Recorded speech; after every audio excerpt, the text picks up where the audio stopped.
Does anybody here know what this is? It's a BMW, and what sort of BMW is it?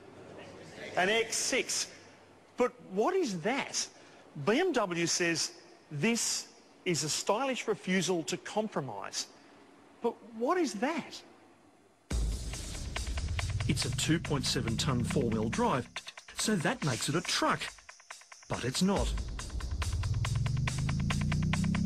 It has a twin-turbocharged 3-litre 6-cylinder engine, and it's called a coupe, which sounds sporty.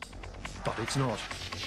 What it is a very strange experiment where two motoring concepts have been thrown together. I really want to like this car, but it's a bit like your best mate's newborn baby. You want to think it's cute, but it's just not. And I feel a bit awkward because I've been grinning at it through clenched teeth and saying coochie coochie coo.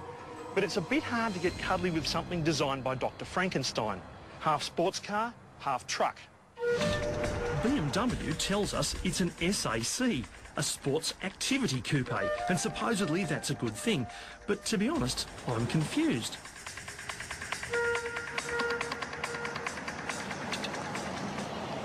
You see, historically, getting a sports car owner to buy a four-wheel drive was like getting Snoop Dogg to give up the weed. It's never going to happen. So for BMW to attempt to create a new market from the odds and sods of two historically distinct camps is nothing short of pretty bloody major. So far, I'm not convinced.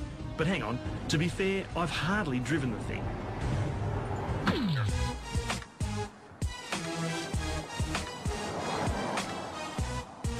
Now, if I was going to take a four-wheel drive and turn it into a sports car, I reckon I'd be shoehorning in some sort of engine that would give it credible performance. So it's no longer a four-wheel drive, it's a sports car. But this car has a diesel in it. And when you try and put the boot in, there is that turbo lag. Yeah, that works its way up gradually. It's never going to snap your neck.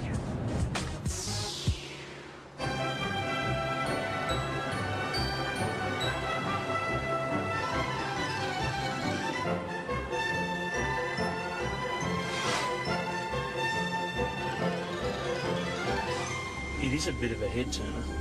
Are people looking at me or looking at the car? Both pretty unusual, I think. So far, there's much more four-wheel drive in this car than there is sports car, and it makes it pretty heavy around town. Here's a parking spot. Let's see how we go. Right.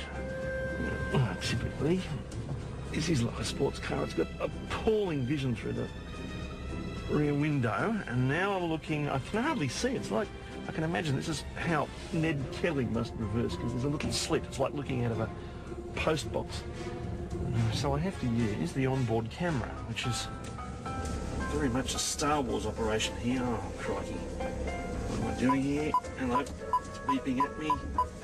What a good fellow. Thank you. Right, this way? Yeah. Yeah. Great. Wonderful. See, that's the sort of thing that BMW should do. They should forget about this camera, and they should have a little bloke stuffed in the boot, and when you want to reverse, just press a button and the boot pops open and the guy leaps out and he says, yes, yes, this far, right hand down, left hand down. What a brilliant idea. Oh, man. Now, I'm not the best reverse parker in the world, but physically getting this car into this space has been a bigger project than the Snowy Mountain scheme. The visibility's rubbish, I can't use the onboard camera, and somehow or other I've eventually got to get this car out of here.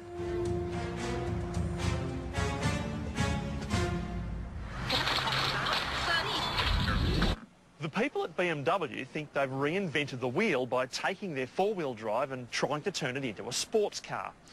Now, I don't mean to shock you, but this has been attempted before. And if you don't remember it, there's probably a good reason why. Because it was an absolute flop. Meet the Suzuki X90, a triumph in nothing. This was the X6 of '96. Its name eerily not dissimilar to BMW's latest incarnation. It's part beach buggy Jeep, part coupe, and all mistake. But again, I'm scratching my head thinking maybe the X90 was just ahead of its time. maybe the X6 is the car from the future for the now, but the X90 was the car from the past that wasn't the future. I was spinning out and I needed to clear my head. It was time to climb a mountain.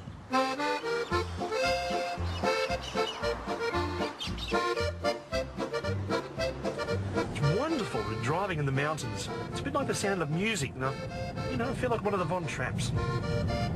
I feel like the Captain Von Trapp, not Maria or Julie Andrews. Don't get me wrong on that. But the thinner mountain air wasn't helping.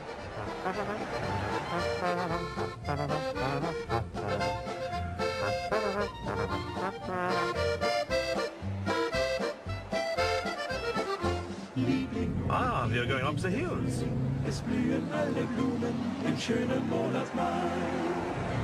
Yeah, it's very good up the hills, yeah. In the Alpine stuff. How does it handle? It handles very well.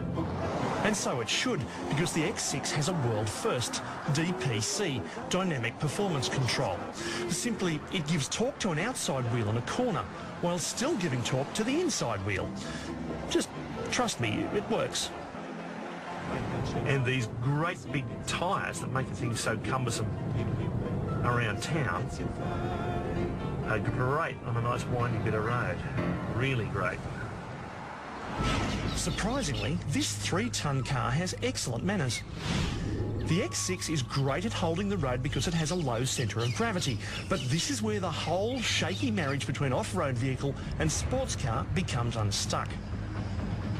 So there's a compromise here. You either have a low centre of gravity or ground clearance, and this car doesn't have any form of adjustable suspension.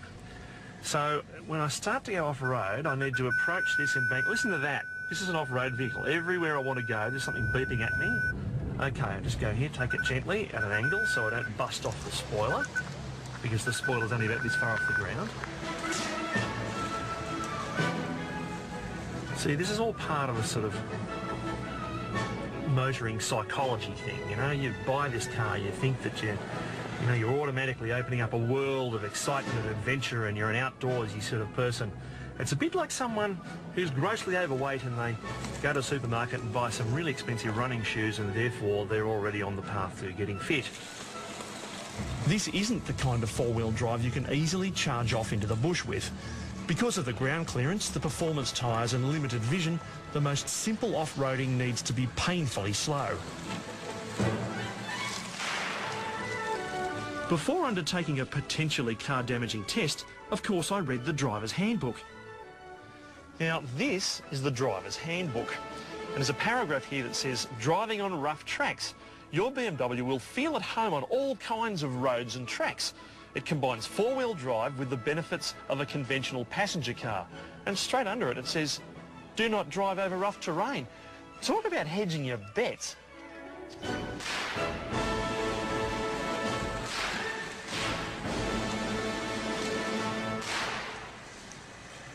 I'd spent a whole day driving the X6 around, attempting to understand it from the inside out, but I'd been missing the point.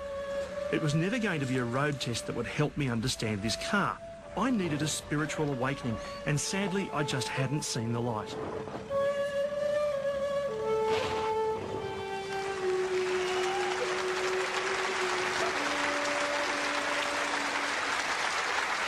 So, Warren, Leighton finally give you a car to review, and you're not sure whether you like it. No, well, I don't know if I don't like it, I guess. Look, I had a lot of fun driving the X6 around, but really this car is the answer to a question no one's ever asked. It's part of BMW trying to carve a niche for people who don't know what they want by making a car that doesn't know what it is. So I reckon if you want to buy a sports car, buy a sports car. If you want to buy a four-wheel drive, buy a four-wheel drive. If you want an identity crisis, buy this. He still doesn't know whether he likes it, does he? Good luck with that, Warren. Now,